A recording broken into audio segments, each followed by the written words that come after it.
The itching, the burning, the blurred vision. Oh my! A whopping 44 million Americans experience dry eye symptoms, and there's a laundry list of reasons why. One of the risk factors is age. Can't do a lot about that, right? But medications can commonly contribute to dry eye, either prescriptive or over the counter.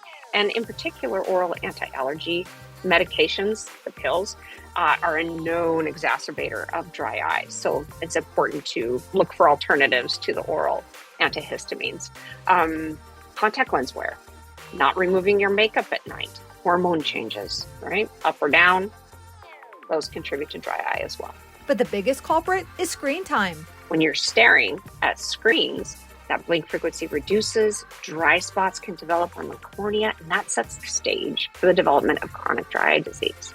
Here's what you can do. Do your best to limit screen time. Lower your computer screen. If you just have your eyes in slight down gaze, that lowers the surface area of evaporation of your tears. Stay well hydrated. Get a desktop humidifier. Make sure the fans are not blowing in your face, AC and heat, whatever it is. And finally, take breaks. Simple lifestyle tweaks can help reduce your risk. I coach my patients about the 5 pillars of wellness. What is that? Hydration. I practice what I preach. I have a big old glass of water sitting right here. Nutrition. You can't do burgers and fries every day. You got to eat your vegetables, right? Sleep. Mindfulness, those breaks that we talked about. And then finally, just exercise, move your body. And it doesn't have to be like some like crazy high interval training thing. Just park further away from the office, walk just a little bit further. Those things count. And then finally, you can go to the drugstore. You're going to want to look for a brand called Sustain Complete Preservative Free. And what makes this special is it has hydrating factors to soothe that sensitive eye.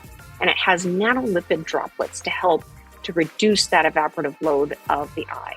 And then finally, recent study shows that you can get up to 8 hours of symptom relief with just one drop. She says if you find yourself needing 4 or more drops a day, it's time to see an eye doctor. Go to sustain.com for more info.